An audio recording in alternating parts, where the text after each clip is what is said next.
اگر انسان اعتبار کے قابل ہوتا تو خدا کو کیا ضرورت تھی دو فرشتے ساتھ بھیجنے کی۔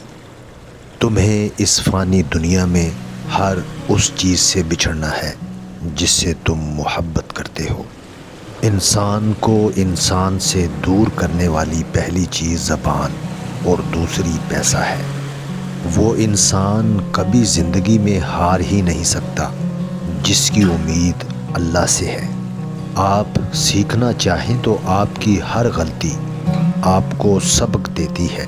حضرت علی رضی اللہ تعالیٰ عنہ نے ارشاد فرمایا، اپنی خوشیوں کی حفاظت کرو، سب کو سب کچھ مت بتاؤ، نظر سچ میں ہوتی ہے اور یہ بہت بری ہوتی ہے۔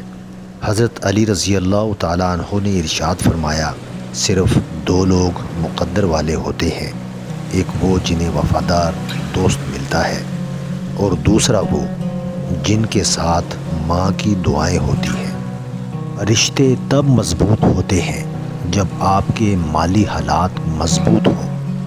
اپنے حوصلوں کی پرواز اونچی رکھو، ایک دن مکان بھی بن جائے گا، مقام بھی بن جائے گا۔ موت کو یاد رکھنا نفس کی تمام بیماریوں کا علاج ہے۔ شیخ سعدی رحمۃ اللہ علیہ نے فرمایا، روئے زمین پر اکثریت میں ایسے لوگ ہیں جو دکھ، تکلیف، اذیت، فریب اور دھوکہ تو انسانوں کو دیتے ہیں اور معافی اللہ سے مانگتے ہیں۔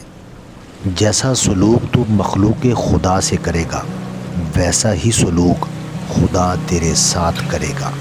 انسان ایک ایسا غافل منصوبہ ساز ہے کہ وہ اپنی ساری پلاننگ میں کبھی اپنی موت کو شامل ہی نہیں کرتا۔ بھروسہ خود پر کرو تو طاقت بن جاتی ہے، دوسروں پر کرو تو کمزوری بن جاتی ہے۔ فقیر کی بات ہے، غم کی زندگی میں سب سے بڑی اہمیت یہ ہے کہ غم دل کو بہت نرم کر دیتا ہے۔ اگر غم نہ ہوتے تو انسان پتھر ہی رہتا۔ میں نے خدا سے کہا، میں تمہیں جاننے سے پہلے نہیں مرنا چاہتا۔ خدا نے جواب دیا، جو مجھے جان گیا وہ کبھی نہیں مرتا۔ صبر رکھو، ہر چیز آسان ہونے سے پہلے مشکل ہوتی ہے۔ جو خدا تمہیں مالدار نہیں بناتا وہ تیری بہتری تجھ سے بہتر جانتا ہے۔ زندگی ایک انجان کتاب جیسی ہے، اگلے صفحے پر کیا لکھا ہے کسی کو نہیں پتہ۔ جو دوسروں کے غم سے لا تعلق ہے وہ انسان کہلانے کا مستحق نہیں۔ جب اپنی اہمیت زبان سے بتانی پڑ جائے تو سمجھ لیں کہ اب آپ کی کوئی اہمیت نہیں رہی۔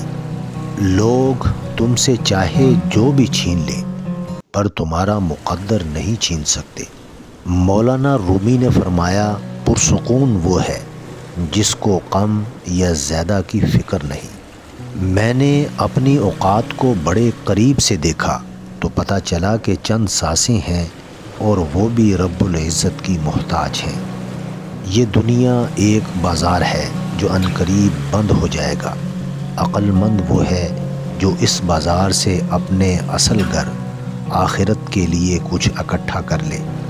اللہ رب العزت ہم سب کو آخرت کی تیاری کی توفیق عطا فرمائے۔ زندگی کی سب سے بہترین ہجرت گناہوں سے نیکی کی طرف پلٹ جانا ہے۔